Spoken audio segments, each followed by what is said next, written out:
Hey, John. Hi, George. How are you? Good. How are you? I'm good. I'm all excited because it's been really cold here all week, and this afternoon the Phillipstown Pond Hockey Association is convening for its first game. Hockey Association? Pond Hockey Association. Pond hockey. So that's like ice hockey?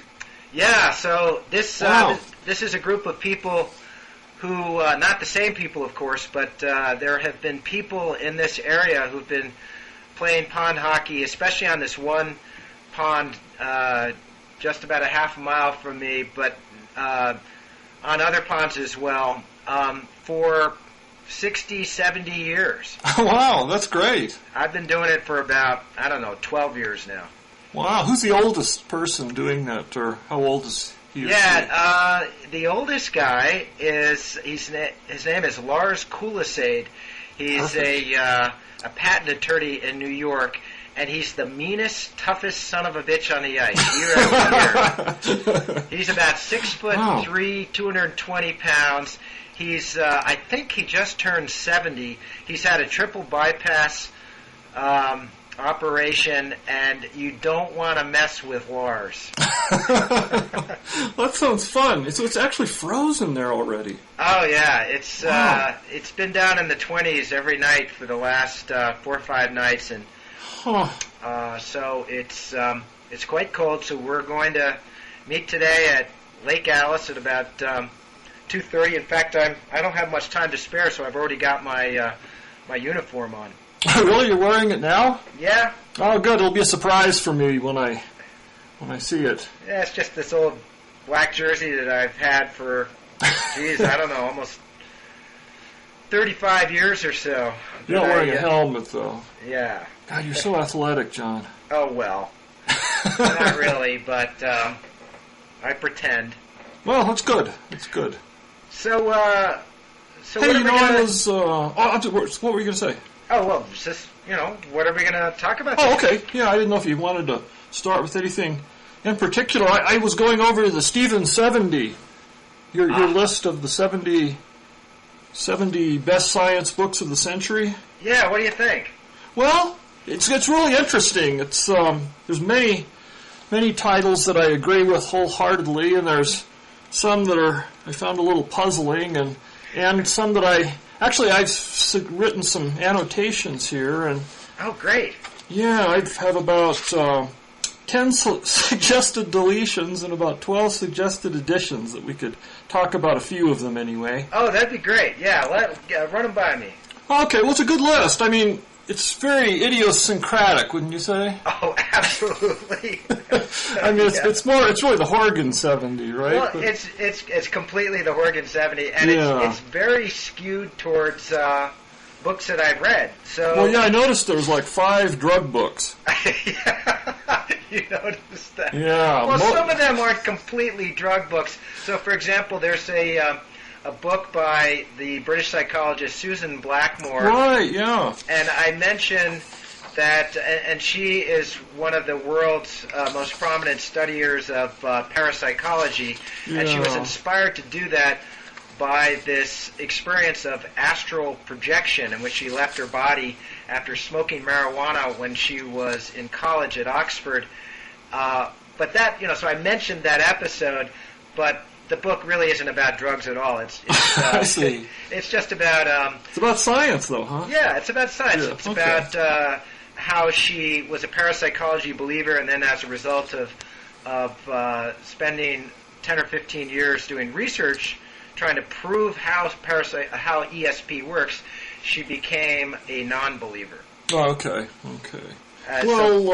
So maybe that's like maybe 4.5. But, then you have Wade Davis here. Where he goes to the Amazon to explore psychotropic plants and anyway, I was just sort of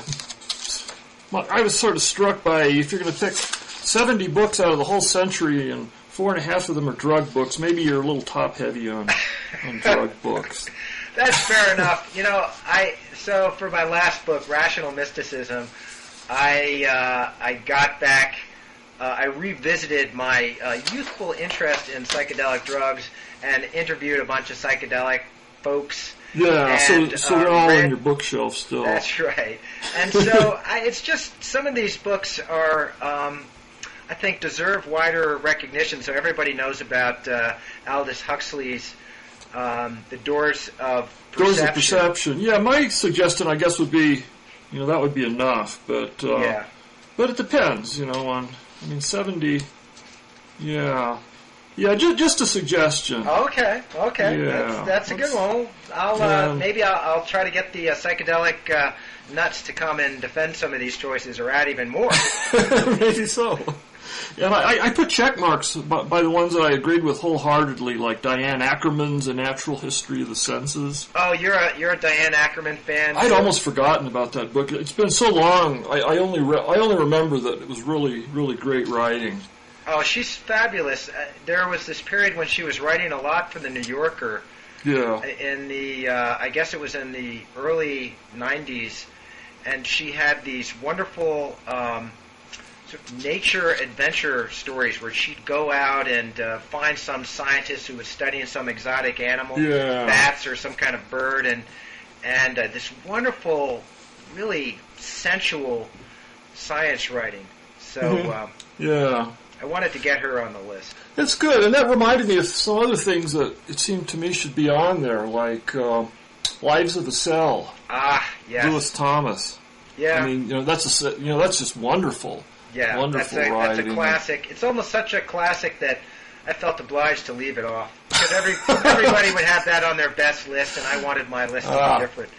But actually, I just switched the camera to Studio B, where I have a pile of the books that I would suggest might be included. I thought I'd just show it for a few minutes in case we don't get to talk about all of them, because people can see some of the titles. But so you agree Lewis Thomas might be? Oh, yeah. Yeah. But actually, the one I wanted to be sure to mention that I just finished reading, which I actually am so enthusiastic about, at least at the moment, I think I'd say it's the best science book I've ever read. Wow. In fact, I think it may be the best single book I've ever read. Oh, my God. What's that? That's probably, that's probably exaggerating, but I just haven't enjoyed a book so much for a long time. It was Oliver Sacks' Uncle Tungsten. Oh, God. Yeah, well, I love Oliver Sacks. Oh, but this is completely different from anything else he's written. I've read that, or at least I read a big chunk of it.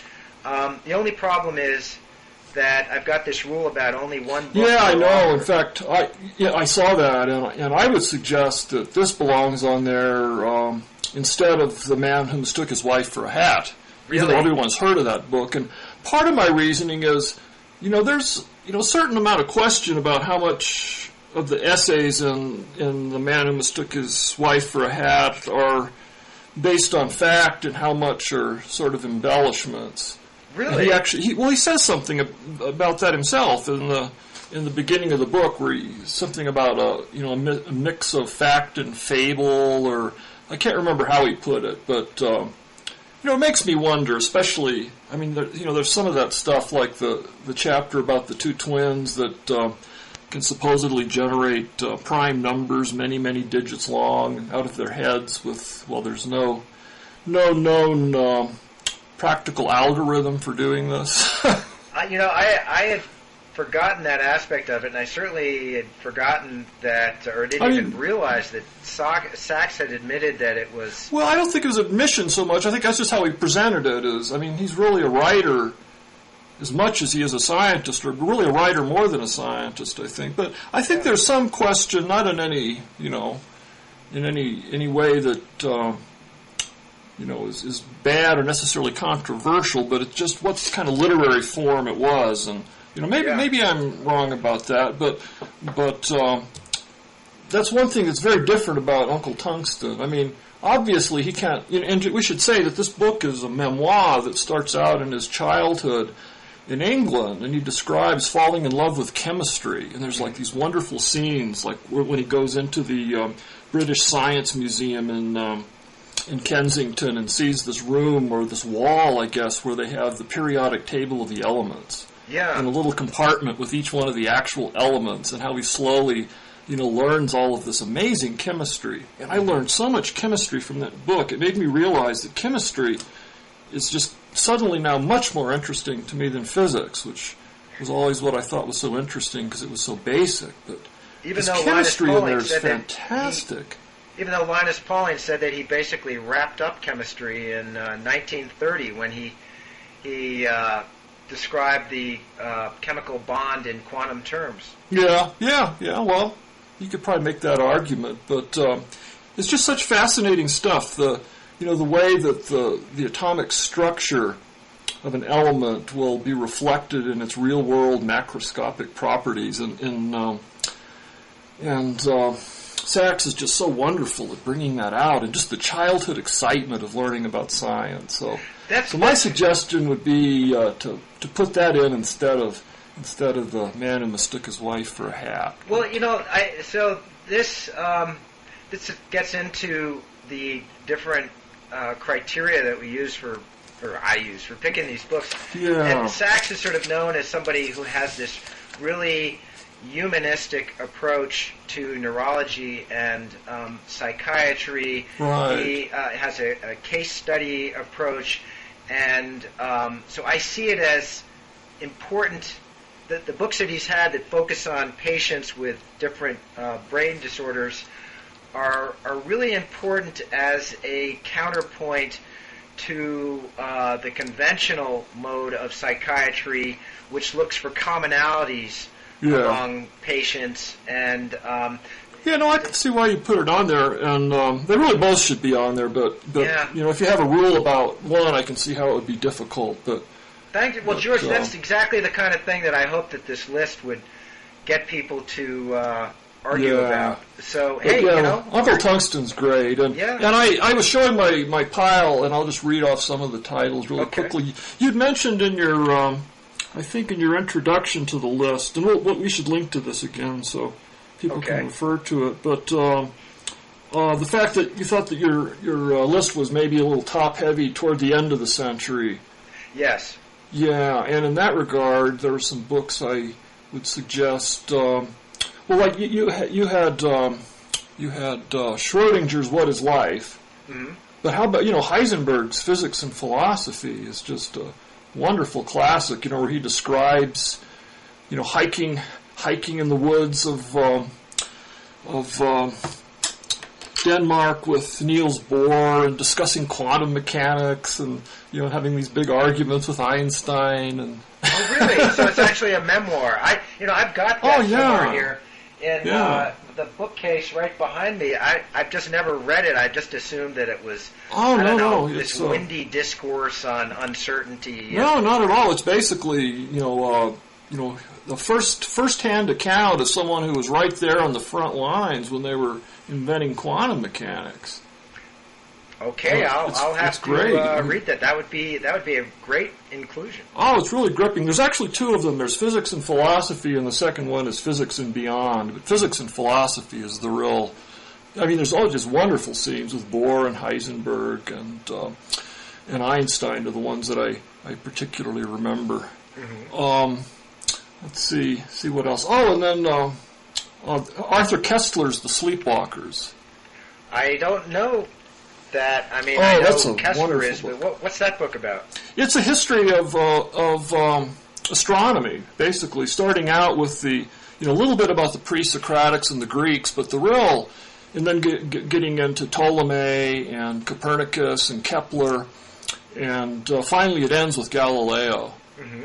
But the portraits, especially the chapter on Kepler, is just absolutely wonderful. It just brings that whole time to life of Kepler, hanging out in the Uraniborg, the Castle Observatory that Tycho Brahe had on the island there off the water in Denmark, and figuring out what was weird about the orbits of Mars, and then coming upon his wonderful system. And one thing you learn from reading this book is that Copernicus's original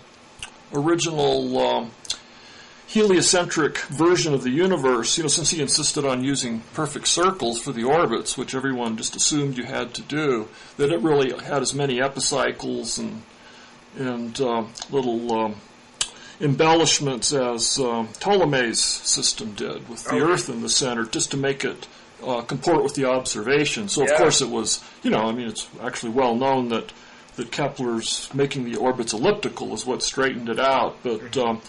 But Kessler just really makes that argument come alive and looks at it in just amazing amount of detail. I mean, you learn all about epicycles and tangents and what was the other term? I forget at the moment. But it's really a great chapter. And then the one on Galileo is great too. And the impression you really get when you come through this is you think less of Copernicus and way less of Galileo, but Kepler's really the hero. Uh-huh. And actually is what really set off Owen Gingrich, because it was Kessler that referred to Copernicus's book De Revolutionibus as the book that nobody read. Uh-huh. And then Owen set out to prove that, well, actually a lot of people read it, and he tracked down every known copy on the face of the earth and looked at the annotations and then wrote his own wonderful book, The Book That Nobody Read, which I would also suggest be on the list. Boy, these are... The only unfortunate thing about this is that now you're making me feel obliged to go off and read these books.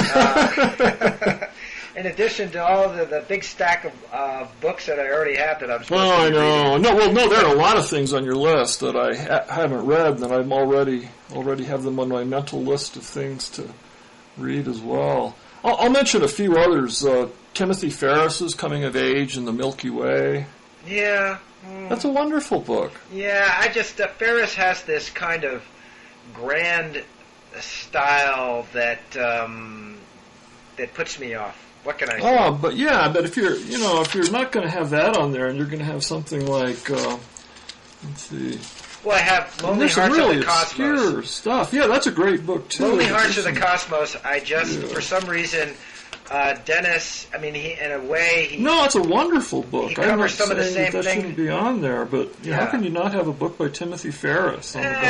I don't know. It's just. You should call this Horgan 70. You really should. Yeah, I know. I should. I mean, if you're gonna have, let's see. There was a couple on here that, Thomas Nagel is that book.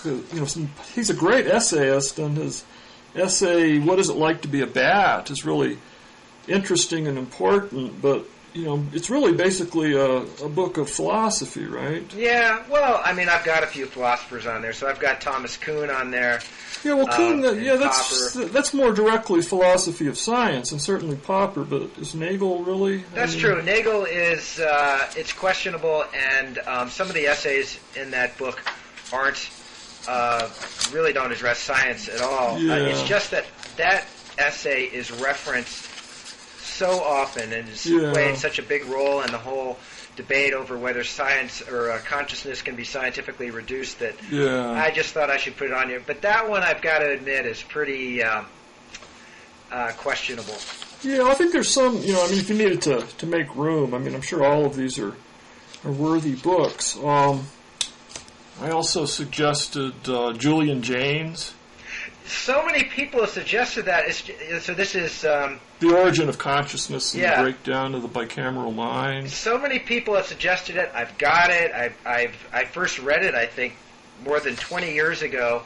It keeps coming back, even though... It's a real mind-blower. Really, it's sort of this great work of pseudoscience. Well, so I don't think it's pseudoscience. So it's highly speculative, so I could see arguments against not including it, but you have some stuff. You have David Bohm's Wholeness in the Implicate Order. Yeah, that's talk about pseudoscience, highly speculative. Well, except that David Bohm was somebody who did work that arguably deserved a Nobel Prize. Yeah, but is the really book? A great physicist. What's the writing like? It's very squishy.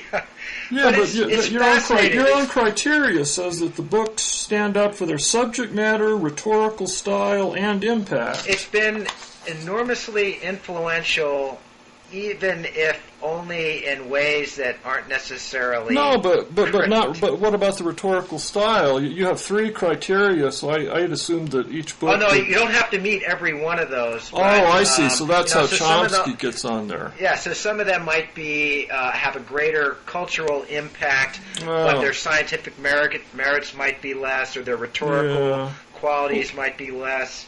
It seems like if you don't demand that the rhetorical style be one of the criteria for every book, that then you sort of lapse into having a list of the Stephen 70 great ideas or great influential scientific thinkers instead of the actual books. Well, that's true to an extent. I guess Bohm, I find him. So I interviewed him. For a profile in the early 90s, just before, I think literally a month before he died. And he was somebody who really was obsessed by the kind of spiritual implications of quantum mechanics, but in a way that wasn't shallow, as most of this type of thinking is. It was, he really was a brilliant physicist, and this kind of tortured soul, and the ambiguities in his writing, I just find fascinating instead of just sort of flaky and. Maybe the rhetorical style was there. I haven't actually read the book. I've just read about Bohm. So, but I just wondered, and I really wondered about Chomsky when you include, you described it as kind of a grab bag of lectures, transcripts, odds and ends. That to me isn't really a book. Well, there are some ideas in that book that have been very influential. It's one of the more accessible collections of his writings. Yeah, I can see that. I guess my hang-up is that I think that the book should all be, if not, well written or creatively written, that they should at least be clearly written. Yeah. I think some of the pieces in there are very clearly written. Yeah. So he's got again, this is a book that's had a big impact on the whole debate over consciousness. So it's in that book where he argues that consciousness probably is not a solvable problem. So he distinguishes between problems which are solvable at least in principle and mysteries which are not solvable in principle. And he describes consciousness as a mystery, and he explains why he thinks of it that way. Okay. So I think it's really an important and interesting book. And he's obviously one of the great intellectuals of our era. Yeah, so, that's true. I wanted to stick him on. It's hard. It's just really hard to. I might have to take some of these off, George. Boy, you're really. Well, I should say you've got there's a few overlaps that I like. Horace Freeland Judson's *The Eighth Day of Creation*. That actually may be the single best book ever written about science. Wow, I would never say that about it. Are you kidding? That is just, especially the first part. I almost sometimes think he should have brought that out as 3 different books, because it's in 3 sections, and the first of three book-length sections, the first of which is just this wonderful reenactment of Watson and Crick and the discovery of the double helix. But right. But going way back to the beginning, like with the Waring blender experiment, and Erwin Chargaff with who found that the amount of A and C and T and G, the ratios were constant, and the nucleic acids that he was. He just had these soups of nucleic acids he was studying without having any sense of structure or what the structure might mean. God, I just think it's just wonderful, wonderful writing. And obviously the first part of the book benefited from the fact that it was serialized in the New Yorker, so they got edited by the New Yorker. Gee, I didn't even know that. Yeah. I first read this when it came out in the New Yorker, and I remember sitting up at my parents' cabin in the Jemez Mountains with my girlfriend at the time on Christmas vacation from graduate school, and sitting by the fireplace and just staying up until late at night just reading this thing and just thinking. I think it might be the one book that, along with Watson's The Double Helix that really kind of pushed me over the edge into wanting to become a science writer. God, what a wonderful tribute to the book. And I have to mention another book that's very similar to that, which is Creason Man's The Second Creation. Yes, I haven't read it, but I know of it. It's great. I mean, they basically took Judson as sort of their inspiration and then did the same thing with the history of particle physics in the 20th century, and it's just beautifully, beautifully written. Well, I think it's obvious, George, that you should be compiling the George Johnson greatest science books of all time. Well, one of them that would be on there that's also in my pile in Studio B is The End of Science. Oh, shucks. No, and I know the only reason it's not on there is because you couldn't put it on there because you were making the list. But, yeah. You know, well, I mean, that thanks. meets my criteria. Not only is it's influential, it's interesting, and it's well written. Well, thanks. I appreciate it. And it certainly has had an impact, even though a lot of the impact was really to make people angry. Yeah, that's right. Yeah. But, well, or to provoke them, to challenge them. You challenge them, yeah. So, I mean, that to me meets all three of the criteria. I guess the only other one I'd mention was with Feynman. I would pick his book QED instead of the one that you did, but that could go either way. I've got about 6 different Feynman books, and so there are some people who have said that it should have been Surely You're Joking, Mr. Feynman. Yeah. The kind of jokey... Yeah, that's the one that Murray Gell-Mann called Dick's Joke Book. And it's not, it's kind of quirky and fun, and in some ways it's nice because it brings out, his boyhood excitement at taking apart radios and things, but and the whole heart-wrenching thing with his wife dying, and yeah, it's more about his life than about his science. That's for sure. QED, The Strange Theory of Light and Matter, is just a masterpiece of scientific explication. Yeah. But of course, none of his books are really. He didn't write them. I mean, he basically talked them, and then they were transcribed, and I think rather lightly edited. But, yeah. Well, he made quantum mechanics as comprehensible as it can be, given that it is intrinsically incomprehensible. Right? As he well put. And one more I see actually at the top of the pile: The Universe and Dr. Einstein. Do you know that, by Lincoln Barnett? No. That to me is the best book about Einstein and relativity that I've ever read. It's a short little book, and Einstein actually wrote a foreword for it. And I just remembered it recently. I wrote an essay for one of these books that John Brockman put together on Einstein, and it was called The Books in the Basement, and I was writing about, learning about Einstein through popular science. And this is the book. I'll hold it up. And I think this also appeared, I think this might have been serialized in the Atlantic Monthly or Harper's or something. Now, is this better than, so there are, I've heard from some people who said that it's a travesty that I don't have Einstein's own explanation of relativity. Well, yeah, there was that book that he wrote with, what's his name, Leopold somebody. And it's good. Yeah, it's really good. And I know you have Isaacson's Einstein biography, but I'm not sure that that's really the best one. Yeah, you don't think so? That was the I thought the other one that came out at almost the same time, the one by Jürgen Neffi. Yeah, you like that. I felt that sort of looking back at the two of them, so we both reviewed these two books when they came out, whenever that was, 3-4 months ago. Yeah, we talked about it, I think. Yeah, and I just felt that, especially after a little passage of time, that I think the Neffi book was in some ways sort of quirkier and more interesting and had unexpected views of certain aspects of Einstein's life. Yeah. But if I was going to recommend if somebody could just read one book about Einstein that really gave an overview of his entire scientific and political and personal life, that the Isaacson book would really do a good job. Yeah, it's a good book, and it might be worth going back and looking at Ronald Clark's biography of Einstein, which was kind of the classic one before the two recent ones. I mean, I'm not counting Abraham Pais's, which is really not something you can just sit down and read. Right. Unless you're a physicist. And more for physicists than for regular folks. Yeah.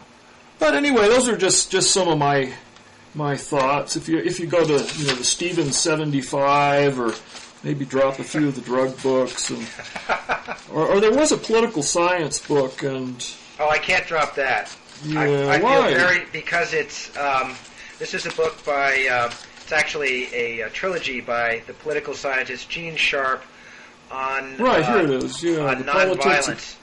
I know you're really interested in nonviolence and war, but what you said in your annotation is political science. I vote yes, and what I wrote in the margin was I vote no. You could have a whole separate list of Stevens 70 influential political science books of the century. So this is because I've been thinking about how science can help us solve the problem of war, and this guy's work, Gene Sharp's work, is one of the best examples of addressing war as an empirical problem, bringing data to bear from history to show that there are ways it can be solved. And one of the ways is to convince people that nonviolent political activism is just more effective in the short term and the long term than violence. Well, it sounds like an important book. I just question whether it belongs on the science. Oh, it's definitely questionable. But it's my list. I know. It's the Horgan 70. Yeah. But just a few more that I just agree with wholeheartedly. Richard Dawkins' The Selfish Gene blows me away every time I go back to it. Daniel Dennett's Consciousness Explained, Freeman Dyson's Infinite in All Directions, and Stephen Jay Gould's Wonderful Life is another one of my absolute favorites. James Glick's Chaos, of course, and really great stuff on here. Yeah. Well, I'm hoping, as I said, the whole point of it was to, you've given me better feedback than I've gotten from everybody else combined so far. Well, it's easier when I have you on the phone here, and don't have to write blog comments. Yeah. Yeah. So, but I think it's really a wonderful salutatory, is that the word? Something like that. Effort, yeah. But well, I imagine it's something that is it going to be in constant ferment? Or? Yeah, I think, you're already making me, I think I might have to change some of the entries and go back and look at some of the books that you mentioned, and if we keep changing it, then it gives us an excuse to keep reintroducing it and get more commentary. Right. No, it's fun to have it as kind of a touchstone to talk about science books, which don't get talked about enough. Yeah. Yeah. Well, thanks. I appreciate it. So, listen. There was actually something we were going to talk about science this time, weren't we? Hey, you want to talk about this really important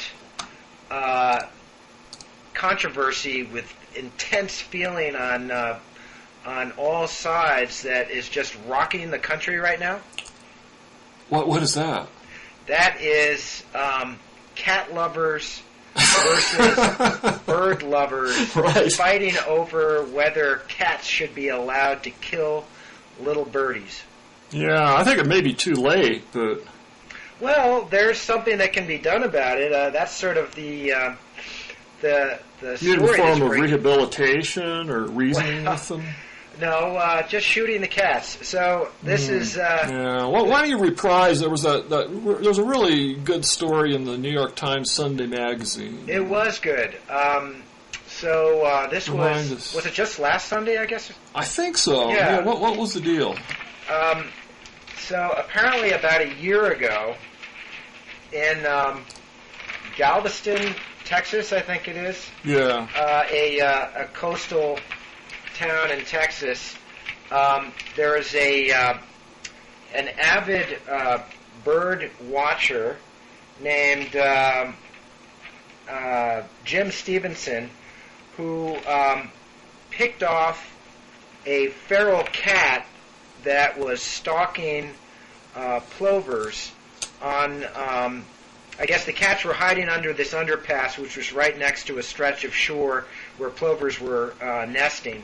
Yeah, it's kind of an estuary, wasn't it? Yeah, okay. And so this guy, Stevenson, he knows that feral cats are responsible for the deaths of millions and millions of birds, many of them endangered around the country, and he just couldn't stand to see this, so he picked off this cat one day.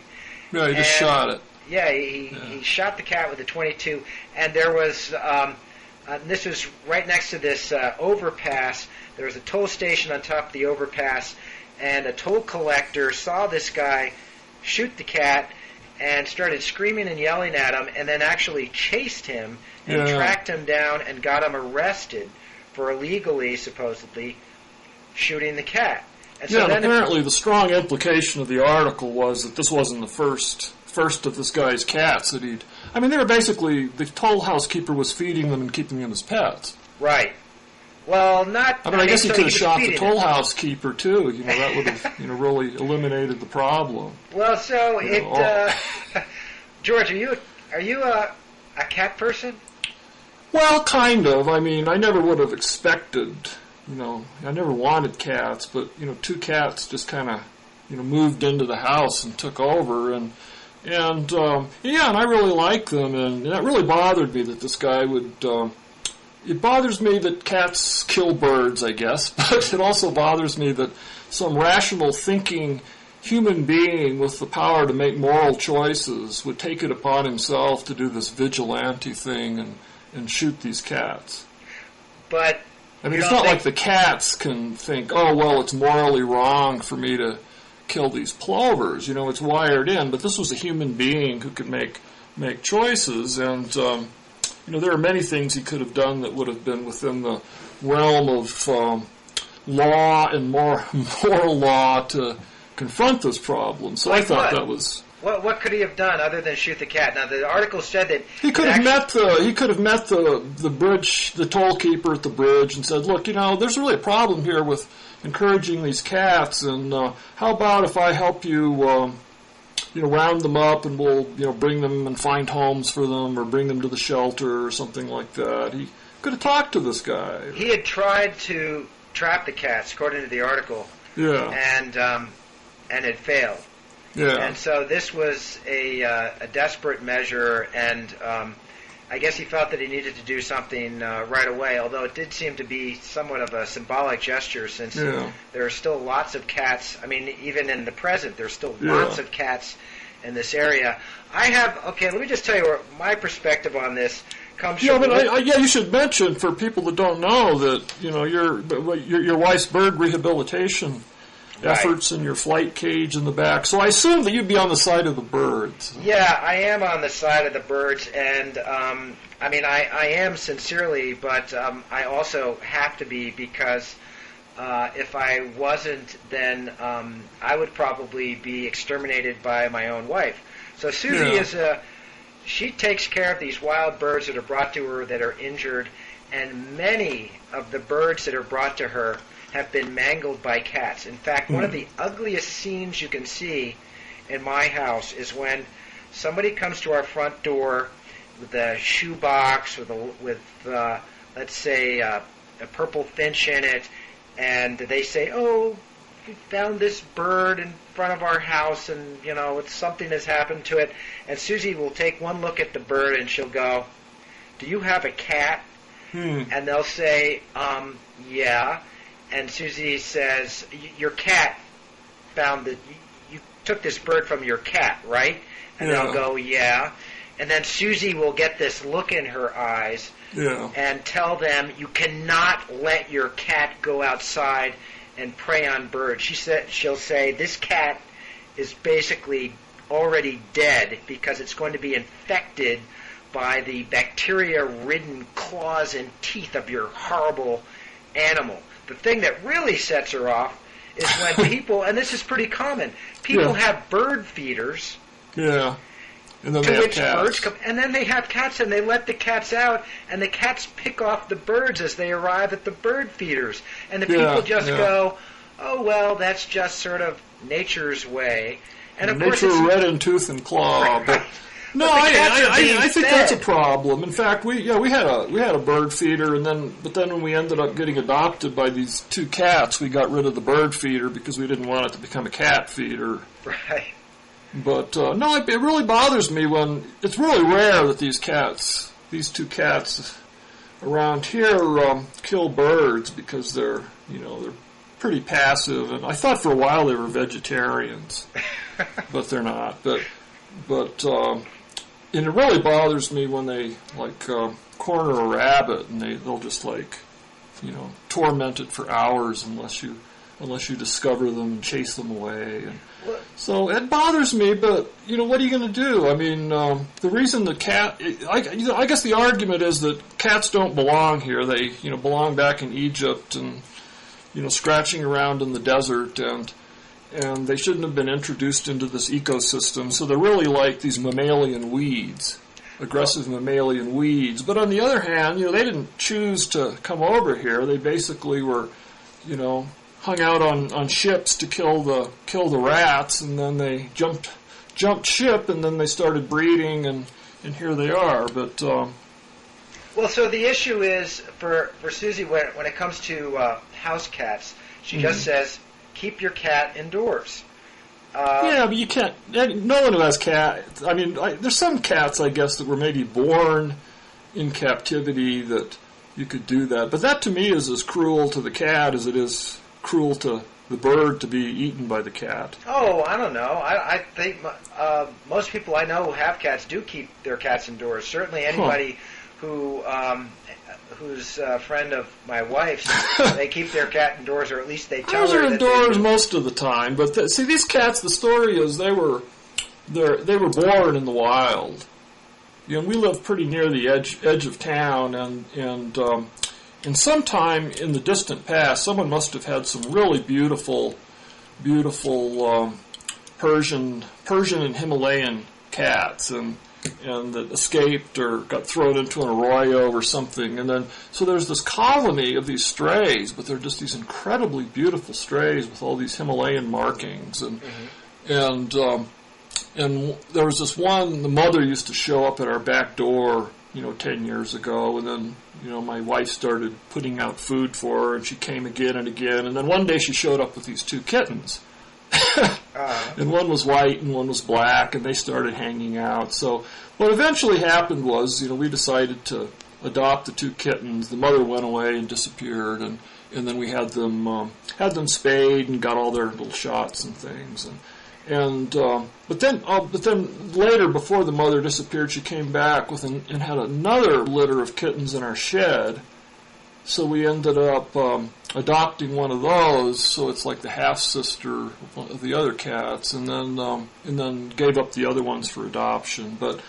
And then more and more cats kept coming around. All these cousins, the word would get out that you could get a free meal over here, and they would come, and then I got one of those live traps, and I started trapping them because the population pressure was really getting just to be too bad. It was just terrible. So I would trap them and bring them into the animal shelter, and then they would, keep them there, supposedly for adoption. But there's always many more cats than they can give away, so they end up going into the cat grinder. So you're saying, your objection is to shooting cats specifically, as opposed to having them euthanized in the ASPCA?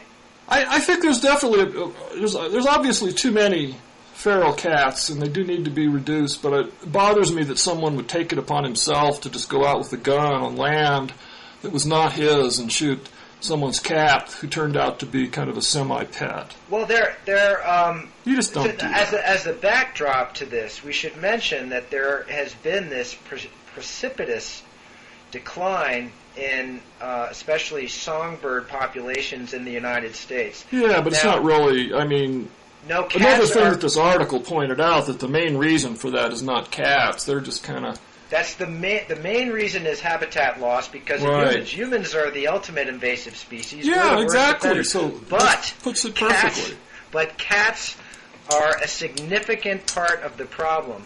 Yeah, well, they are now because we've reduced all of this natural habitat. So now there's what's little left to squeezing out the birds, and it's made the cat problem worse. But obviously we're not going to regain habitat for the birds, so instead you go out to Kmart and buy a rifle and go out and shoot people's pets. Well, great. That's one solution, but the other solution is convincing people that they need to keep their cats indoors. Cats are not an endangered species. They're an invasive species. Most cats, if they're kept indoors, they don't need to eat birds because they're being fed by their owners. So the idea that it's natural for the cats to go out and pick off birds is just stupid. But it's wired in. I mean, our cats are overly well fed, but they'll go out and they'll occasionally try to get a bird, and we always discourage them. And maybe once or twice a year, one of them will actually succeed in getting a bird. How about if I let my dog go and chase your cat and eat your cat? Is that just part of the great circle of life too? No, I don't think it'd be good, but I wouldn't shoot your dog. Oh, well, you'd have every right to shoot my dog. No, I wouldn't. I mean, if it were on my property, I suppose I... Oh, you definitely... Well, around here you definitely would. I'm not a big property rights guy, though. I don't know. I just worry... I don't know. Don't you think there's something about a hierarchy of consciousness, too, in beings? I mean, anyone who has a cat, knows that there's a glimmer or a flicker of some sort of consciousness there that I rather doubt is in most birds. Say it. Don't say it. Oh my God. Susie Irene Kuperberg and with their parrot Alex has shown how incredibly intelligent these birds can be. But George, if you could meet the crows in this cage right next to my office, you wouldn't say that. They have at least as much personality as cats do. To me, it really is a question of looking at the bird population and how fragile it is and how the populations are declining, and then looking at cats overall. It's not a problem that there aren't enough cats. They are more than protected. They're taken care of. That's not my argument. That's I think the proper way to look at this. We've got to do anything that we can to anything that's not cruel. Stop the cats. Well, I think shooting the cat, unless you think that hunting is wrong in general, and that was another point made in this article. Shooting cats is a humane way of stopping the problem, or maybe trapping them and taking them to be euthanized at the ASPCA. Trapping them wouldn't bother me. What's interesting, an ethical twist. And if I can trap cats, this guy can trap cats, because I'm not exactly the great hunter. But if I can figure out how to trap stray cats, this guy could have done the same thing. It did say that he's tried. But he didn't try very hard. He just wanted to get out there and shoot some cats because he was pissed off. I don't know. I thought he was a heroic figure the way I read this. The interesting ethical twist for my wife is that she rehabilitates raptors.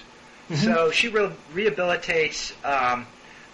She just had a sharp-shinned hawk. It's one of these little, very agile woodland hawks. They basically prey on songbirds. Yeah.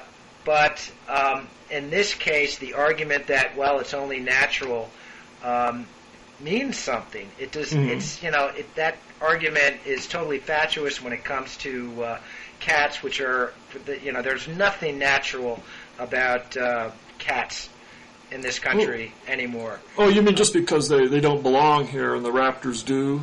Right. So it's it is sort of so funny. So it's okay for the raptors to kill little birds. Right. Well, because I'm trying to sort out the moral calculus here. Well, why is it okay for the raptors to kill the birds? Because the raptors were here naturally, because God put them here in the North American continent, and they didn't come here from Egypt and Africa. And the raptors kill just for food. One of the points that this article also makes is that cats, whether house cats or feral cats, kill indiscriminately. They kill for fun. They kill much more than they need to eat. So it has this one story about. So it's not. So it's like this evil thing. It is evil. Cats are evil. But if they, whatever they do, I mean, by definition, it's natural. I mean, well, no. House cats in this country aren't natural. I mean, our dog but isn't cats, natural. You don't think cats kill birds in the wild? Sure they do, but those cats are here for totally artificial reasons. You mean, yeah, because they're an invasive species. Right. But And boy, once you start, all feral cats are descended originally from house cats. And I think the biggest problem that my wife is concerned about and is trying to fix is domesticated cats that people let out. Yeah. I think this is by far the largest part of the cat population, more than feral cats, that people let out, and these cats are being fed indoors, and then they go out and kill birds basically just for sport. That just doesn't make any sense. Bad kitty. Maybe you could reason with them. Oh my God, this is great, Jared. This is the first thing that we have really disagreed on, but I feel like you're just sort of you're trying to goad me, and that you really don't. Yeah, partly. You don't care about cats that much because you couldn't, because you're a reasonable person. I like cat. I like our cats. I don't like cats in general. I like certain cats. I don't like dogs in general. I like certain dogs, but I like to look at birds, and I'm not a particularly hummingbirds. And it was very distressing when one of our cats killed a hummingbird. We were watching it in the yard, and we saying, "Oh, isn't that cute?" Marvel thinks she's going to get that hummingbird. What a joke! Because she's a pretty sluggish cat, and then suddenly just grabs it right out of the air. So, oh God, that makes me sick. Yeah, I didn't like that either. But these cats probably spend 90% of their time indoors, but they were born in the wild, and you just can't keep them in the house all the time. You should, Andy Revkin, the New York Times writer, who happens to live right here in Garrison, down the road from me and Susie, he blogged on this cats versus birds what was his take? Story. In fact, the title of his piece is Cat Fight, and he's just neutral. He has the URL of the Times story, also of a couple of websites on both sides of the controversy, but he also talked to Susie about the whole issue and quoted her saying in her most Susie-esque fashion what she thinks of people who have house cats and let them out to prey on birds. So I'll post a link to Andy's I'll take blog. a look. I mean, I guess the bottom line is I'm probably fairly neutral, but I don't think you should go out and shoot people's pets. And I also, another aspect that I think is kind of interesting that I have to think about is, again, just this degrees of consciousness. There was this really neat section in Douglas Hofstadter's recent book, I Am a Strange Loop. Mm-hmm. And he was talking about what he defined as a soul, which he didn't mean in any mystical kind of sense, but sort of this having this glimmer of neurological awareness, and how it was clear that we believe that people have this thing that he calls soulfulness, and that maybe a chimpanzee or a bonobo would have it to a somewhat lesser degree, and then you go down the hierarchy with dogs and cats and mice. And birds would be somewhere in the continuum. And then you get down to spiders and grasshoppers. Mm-hmm. I mean, are you upset that our cats kill grasshoppers?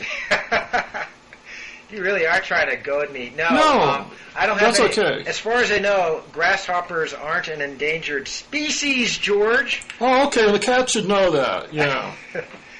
No, but we know it. Yeah. And we're the ones. Okay, so I can see if the argument is that it would be better for people first to, if you have cats, to have them spayed so they don't reproduce. Absolutely. In ridiculous numbers, and if you can, to try to keep them inside. I would contend that that's not possible with all cats. But bells don't work. A collar with bells, because cats very quickly learn how to stalk birds so that the bells don't ring. Yeah. The cats are really smart. Yeah. That's one thing that's really impressive about them. Yeah, but you can't. You're acting as though they're these moral agents, and they're just cats. But No, it's the humans who are the moral agents. Yeah. The cats. I agree. Yeah. They can't. Okay, I can see the argument that maybe people, given the choices, they should have other pets than cats. But I think that probably the bigger problem is the huge population of feral cats. I mean, it certainly is around here.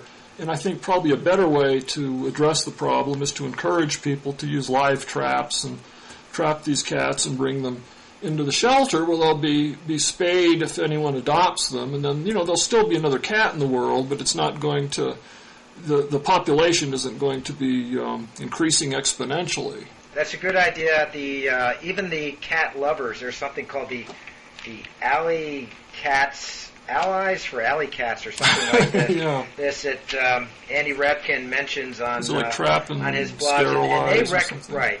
But then I could see that. Then re-releasing, so it's the re-releasing part that would bother me because I don't think you realize how serious the problem with songbird decline is. It really is. Maybe I don't. It's really very troubling. Bluebirds. When I was growing up, there were bluebirds all over the place. Mm-hmm. Now. They are vanishingly rare. We actually have a couple who nest in a field next to us, but that's very unusual. So but again, a lot of it's because of all those houses built there in the Hudson Valley.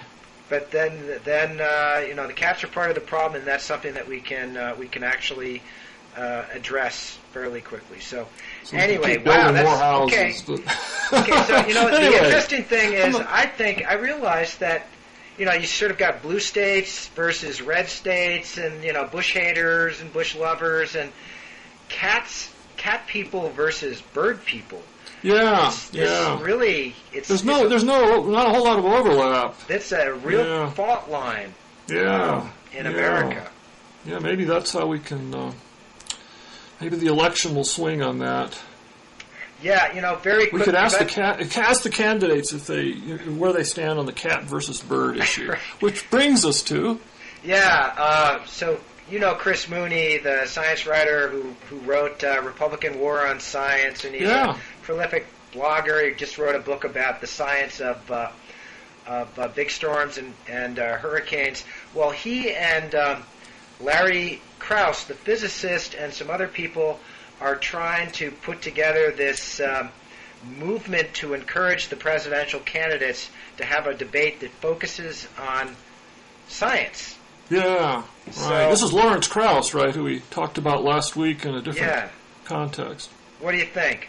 So this is basically just I looked at the website when you mentioned it, and it's kind of a petition saying that, the candidate should be discussing science and technological progress and the terrible educational gap in the United States and our dependence on importing foreign scientific talent that may not be possible as the dollar gets weaker and weaker and as these other economies become stronger and stronger and can keep these people in their own country. And it's obviously this huge issue that no one's really addressing, I guess, in the presidential campaign. So I don't see how anyone could be against that. Oh, I could see how a lot of people would be against it. Well, because they didn't believe in science, or if the assumption, it seemed to be the way that Krauss phrased it in this op-ed piece in the Wall Street Journal, it seemed to be that he wanted to sort of embarrass candidates who didn't reject creationism and embrace the theory of evolution and sort of the scientific outlook in general. There's something that, first of all, I signed this petition that Mooney was sending around because, I don't know, I thought it's an interesting idea. I'm a little uncomfortable when scientists band together in the same way that when atheists band together, they sort of develop these collective bullying qualities, and there was a little whiff of that in the proposal that I saw, I'm not sure that focusing on science as something kind of isolated from all the other issues that politicians have to deal with, or especially a president would have to deal with, is necessarily a great thing. So I'm a little ambivalent. So you think it should just be part of like a general discussion about the economic strength of the United States and how, this is, part of this is having an educated workforce, including people who are trained as engineers and scientists, and the public that understands basic science and can make rational choices based on what we really know about nature, as opposed to what people think they know. Well, these issues came up in the last election. So I remember Bush and Kerry debating stem cells. Yeah. For example, I guess it just makes it feels like science is acting like any other special interest group. So I'm curious to see how they succeed once this proposal becomes official. I guess it's going to be next week. I would love to see. When I first saw this from Chris, I'm thinking, wow, getting the presidential candidates' opinions on scientific issues. And I was thinking, asking Rudy Giuliani about string theory, or Hillary Clinton about what do you think about this wacky multi-universe theory of quantum cosmology, or that would be, and they'd be kind of, huh?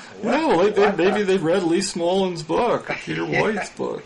I was amazed when I was in Santa Barbara about a year ago, doing the science writer in residence thing at the Cobley Institute for Theoretical Physics, and I went to a party that was given by some wealthy people out in Montecito. Yeah, this is where Oprah has her big place, and just incredible wealth. But this party was actually it was kind of I guess it was sort of a benefit for the Institute, and they got together people who were donors or maybe potential donors. And then Tom Siegfried, do you know him? Oh, God, Science writer? Yeah, Tom was there, and he just had a book that came out, and he was reading from the book and having a discussion about science. It was kind of a science salon in Montecito. Mm-hmm. And it was very interesting, but then during this, I was standing in the kitchen with Joe Polchinski, who's one of the most important string theorists. And he was confronted by this guy who was, some investor, some wealthy Montecito investor, I guess, who had just read Lee Smollen's book and was grilling him about superstring theory, and saying, well, yeah, but there's no way, you can't, this isn't falsifiable, right? And then I thought, wow, this is amazing. Here's poor Joe Polchinski who goes to this party. He's a serious theorist, and suddenly random people from the public are coming forth and grilling him about the meaning of superstring theory and whether it's this huge waste of time. That's good. It'll probably. I thought, so maybe the candidates can get into this, right? And if they go, this really, boy, this just sounds like this superstrings theory. I've read a little bit about it. I read something that this guy George Johnson wrote about it, and it really just sounds like total bullshit to me. That might they might say, wow, this is just what we need to be doing. And yeah. I bet Al Gore could say something. Al Gore, I'm sure, does know about string theory. Oh, yeah. Al Gore used to write about, he's been to the Santa Fe Institute, I think. Yeah, he certainly knows what they're doing there. In fact, I remember in one of his books, he talked about Per Bach's theory of self-organized criticality. Right. Yeah, the late Per Bach. Yeah. Hey, that'll be a whole other show, so I guess we should probably wrap up here. How long have we? GarageBand science time. I'm going to do a real quick GarageBand science. All right. Okay, so I'll switch over here to Studio B again. Keep those cats indoors, George. Right. One of the best things I really like about cats as pets is that they're unconscious, like 85% of the time. Well, so are we. Yeah, but even more so. Okay, see, I have to remove the books here, and then there's this huge looming object that's becoming visible as I take away the tower of suggested reading. And it's this big tube about 18 inches high called a Greinacher tube, which is named after Heinrich Greinacher, another Swiss physicist. And there's very little. He doesn't have a Wikipedia article about him in English. There is one in German. Uh-huh. And I can link to a translation. Oh, I think we've probably, the erudite Science Saturday audience, I'm sure, will be able to. Well, yeah, I would read encourage that. one of them to take the German article and use Google Translation and clean it up for the English site. But okay, now, the Greinacher tube. It has two little electrodes on the bottom, and it's hooked up to a source of high voltage. And when I switch it on, I don't know if you can you hear anything? No. That's probably not picking it up. There's this neat ringing sound, and what's happening is there's this spark gap in the tube. So it's basically these two metal rods that stick up inside the tube, going from the bottom to the top, and then they kind of angle out. And it's a spark gap, so you're putting like 5,000 volts across them. And at the bottom of the tube, this will cause the air to ionize, and a current will flow, and then the air will glow the same sort of indigo color that it does. It's a vacuum. It's mostly a vacuum, but just enough air to get this ionization and this glow. Mm-hmm. And then it immediately produces this heat. When this heat rises, it causes the plasma jet to rise up to the top of the tube, and then the connection's broken, and then it starts over at the bottom. So it looks like something you see in Frankenstein movies. It's actually sometimes called a Jacob's ladder. Uh-huh. Which is from the book of Genesis, actually, where Jacob sees this ladder with on which the angels are ascending and descending from heaven. Sounds very mystical. On this particular Jacob's ladder, the angels are only ascending, so I don't know what that means. So anyway, behold the Greinacher tube. As usual, I can't wait to see it. I know, it must be very abstract to just hear my dad verbal descriptions. No, your descriptions are wonderful. I mean, I can always visualize it without even seeing it. Oh, well, thank you. I'm not sure I would be able to do that, but okay, I'm going to switch back now, and then we can wrap up. And we got a little bit of science in here. But, yeah. See if the cat and bird people come out on Blogging Heads the way they did on Andy Repkin's blog. He just got a flood of comments. Oh, really? Wow. Totally irrational comments from the cat people, and very enlightened, intelligent comments from the bird people. It was quite striking. Huh. I don't believe you. All right, George. There are smart cat people out there.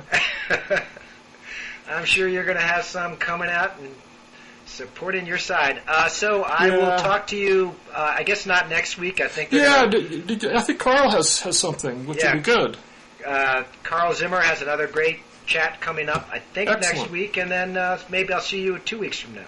Yeah, that sounds good. And yeah, perfect. All right. Okay, well, good luck with the ice hockey. Thank you. Can't wait. Yeah, be careful out there. I will. Okay. Bye, George. Bye.